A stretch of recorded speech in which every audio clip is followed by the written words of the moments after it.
Welcome back to the Final Pop. My name is Juan Jimenez. And I am Albin Ramirez, and this is our mini podcast segment before the pop, where we give you our initial thoughts on a movie. And today's movie is Better Man. Better Man. It is basically the movie of a monkey that portrays an actual person, which the person's name is Robbie Williams, correct? Which is a real character. Yes. And this is something I was figuring out until the very end. Yes, me too. And, you know, as I was coming out of the theater, I just kept hearing, oh, it's a true story. Yeah. It's like based on a true story. I'm like, yeah, like I guess it was. Yeah. So it was based on Robbie Williams. And I do have a thought on that, by the way. I think if you were to tell me that I'm going to go see a Robbie Williams movie, I think I would have skipped out. Okay. Okay? Why would you skip out? I don't know, because usually people, when they associate a movie with like maybe an artist, it's more of a biography, right? Right. And people are not really interested in biographies. That's true. You know, unless he's your favorite artist, right? Right, yeah. But when you go blindly into the movie theater thinking that you're going to see something kind of like original, like original based character, I think that's why they disguised him, Robbie Williams, as a monkey, because it made it interesting, and at the same time it told the story of Robbie Williams without the people kind of like having the idea that they were watching a real life story. Exactly. I mean, I was saying inside the theater that they used a monkey as a way for like what's it called? Promotion. Yeah, promotion. Yes, because like I've noticed that this movie has a lot of the CGI parts, and they just show the monkey and doing crazy stuff, right, for the trailers and all that. But this movie has a lot more into depth than what the trailer can actually show. Them using a monkey is definitely a way to skew us and kind of trick us in a way. But it kind of worked. It did. Because if, like you said, if it was just a Robbie Williams, fuck no. Yeah. I don't give a fuck about some UK singer. Yeah. Apparently he's big over there, but I've never heard of this guy. Yeah. Well, I've heard until maybe, so there's like 2/3 of the way through the film, there's a song called Angels. Yeah. Which I've heard. And I think it became popular because there was an artist here, David Archuleta, that played it in American Idol. Oh. And that's kind of how it was heard here in America a little bit. I think, I mean, it was already popular, but he kind of made a little peak. Gotcha. You know, in the songs. But that's the only time I've ever heard a Robbie Williams song. Wow. And when I heard it, I'm like, oh, okay. So I guess these songs already exist. Yes. Is when I got the idea. I'm like, okay, I guess this song already exists, and that's why I waited until the very end, through the rolling credits, to see what songs were played and who, It's all Robbie Williams. And it's all Robbie Williams. Yeah. I'm like, okay, it makes so much sense on why I heard a few of these songs. Right. Like, you know, I've heard them before. I just don't know the lyrics, but Angel was one of them. We got to go to the movie though, because as much as we were talking about the whole Robbie Williams, the movie itself. It was very interesting. It kept me at the edge of my seat the whole time. There are a few things that I could bring out. For example, there's a lot of jumping, like time jumping. Like 1 minute you're here, and then you're a kid, and then you just grow up so fast, and then at some other time you're over there, and then there's also drugs. So drugs play a part, and it messes with reality. So you don't know whether he's actually driving that car and he just crashed, or if he's actually just hit that lady or anything. And I don't know. I think the time jumping was just him referencing some things that he learned in the past, or things that kind of hit him in the past, and is now kind of coming to him, like his grandma. I think we saw it also. We also saw jumping forward when he was in the boat with the girl, and we were seeing glimpses of his life. Right. Glimpses.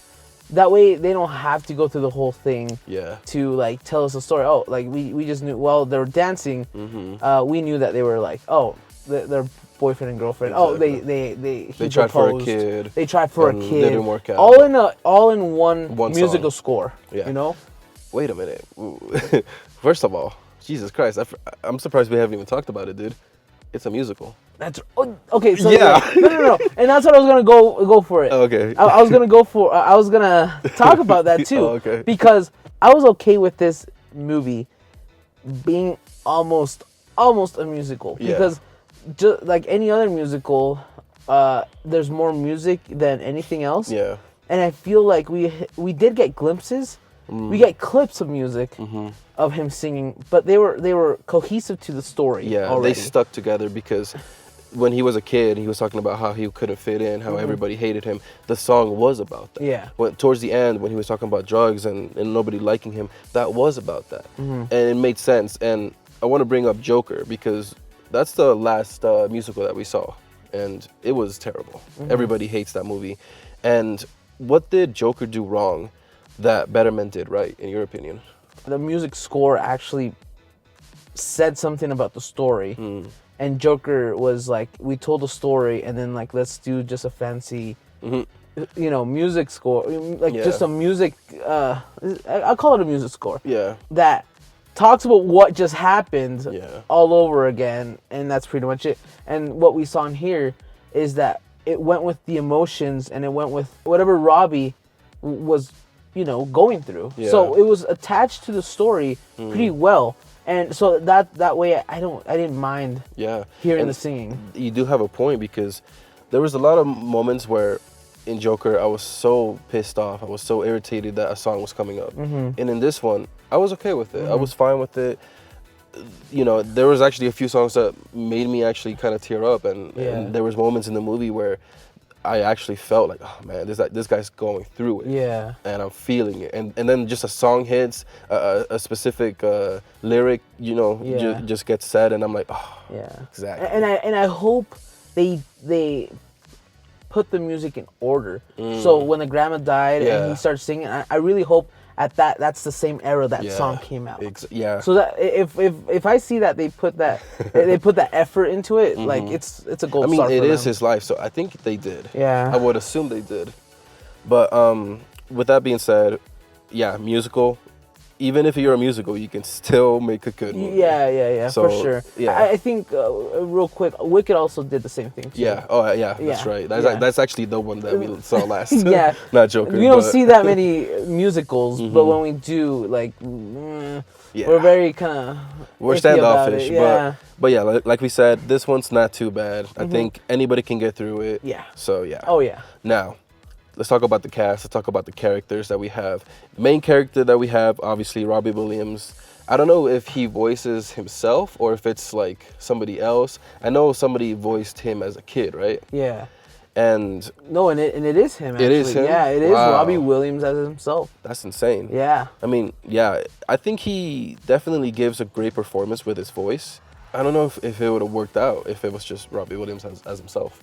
I think it needed this monkey. I think it did need. I know. I know it sounds weird, but Yeah. that's how you just get people to watch a movie.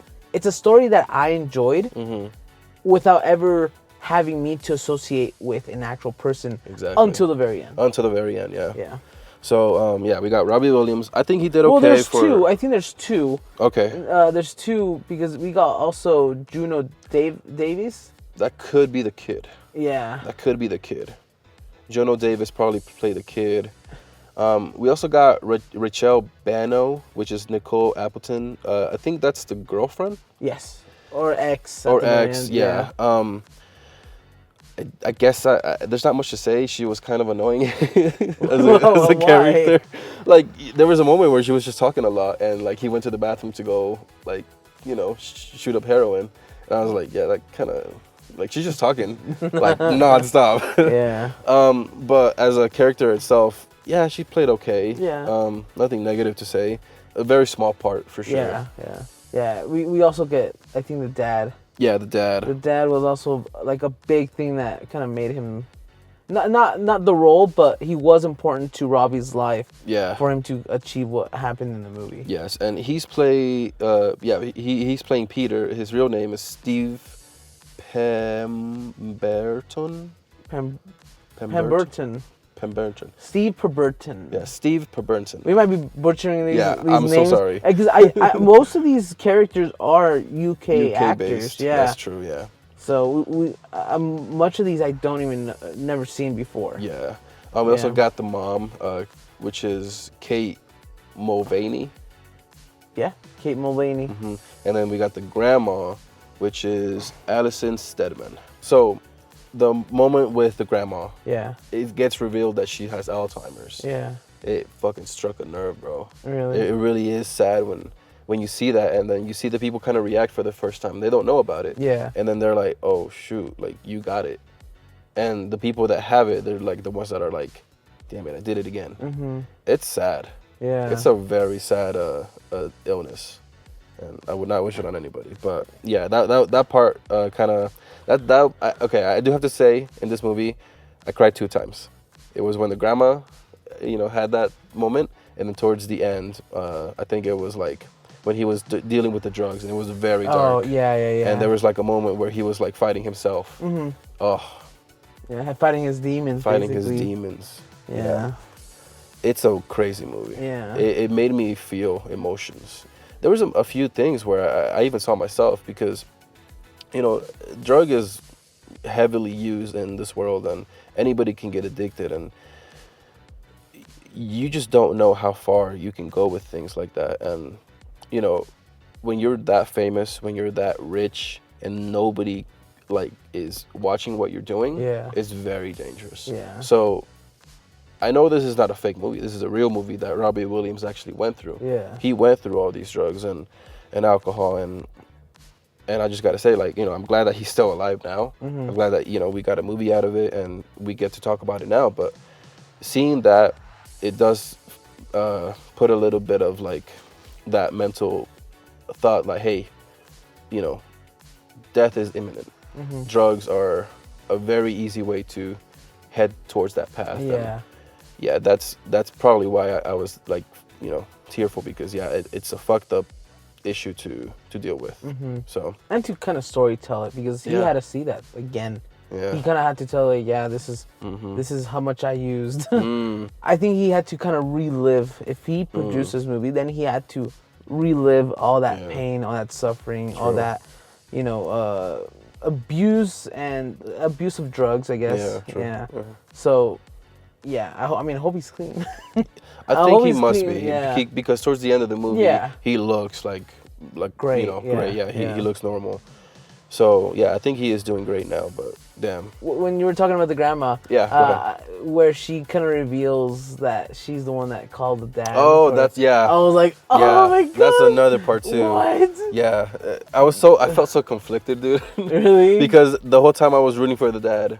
And then for it to be it's someone else that told you to come, not because it came out of you. Yeah, that's what Robbie thought too for a long time. Oh yeah. Yeah, and he does kind of bring it out when his dad is walking through the lake. Yeah. He does bring that. It's harsh out, words, anger. Man. It's very harsh words. I think we should, I guess, go to scores. Yeah. Are you ready for a score? I think so.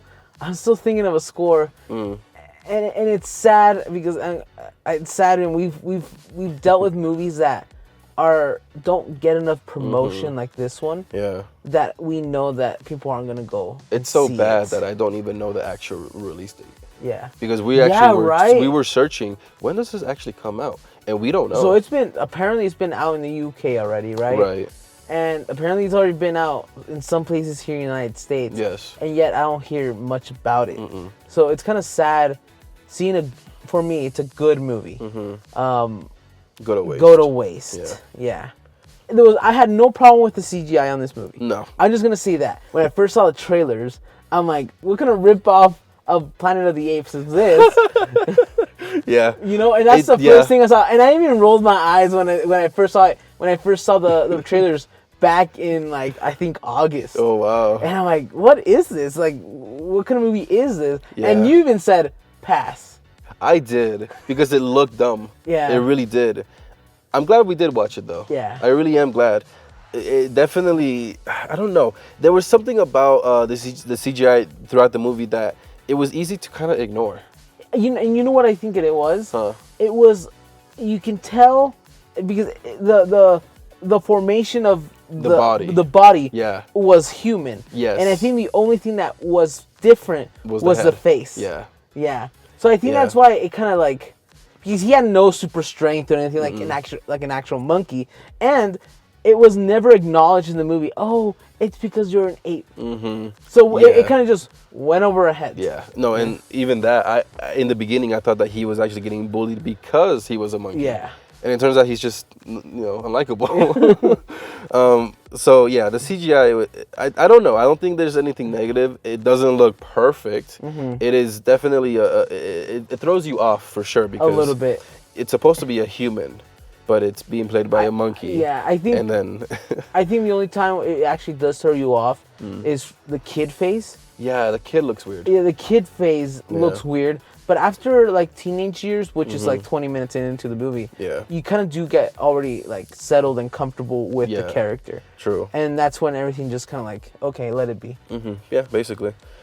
One more thing about that is the other monkeys in the crowd. That's right. I love those scenes. Those moments where he was just like, singing and he saw himself, it was scary, and it's like he's talking to himself in very negative ways, and it's like, damn, like. And I think every artist goes through that. Oh, absolutely, dude. Yeah. And there's some people that are weak about it, and they use drug use and all that stuff, and there's people that just get help and go through it. And we see artists go through phases and all that stuff. Absolutely. I mean, yeah. Anyways, let's go back to scores. What is your score, sir?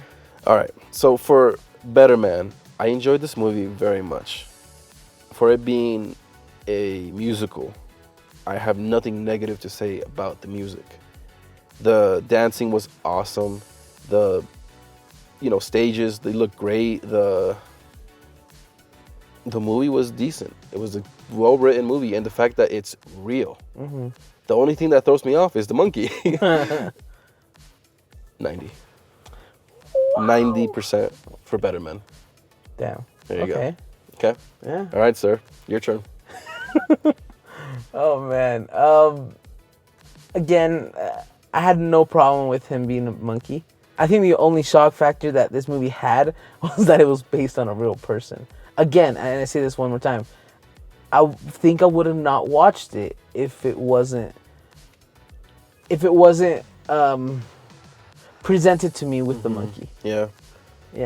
And I think that was a smart move.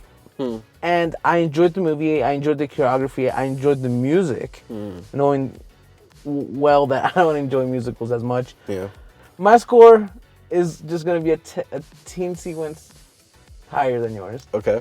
I'm going to go up by 2 points because I really enjoyed the music, the choreography, the story itself, and how it was presented. Okay. I think it's a movie that people should watch if it comes around your streaming service. Which it will. It's going to go to Paramount. That's right, yeah.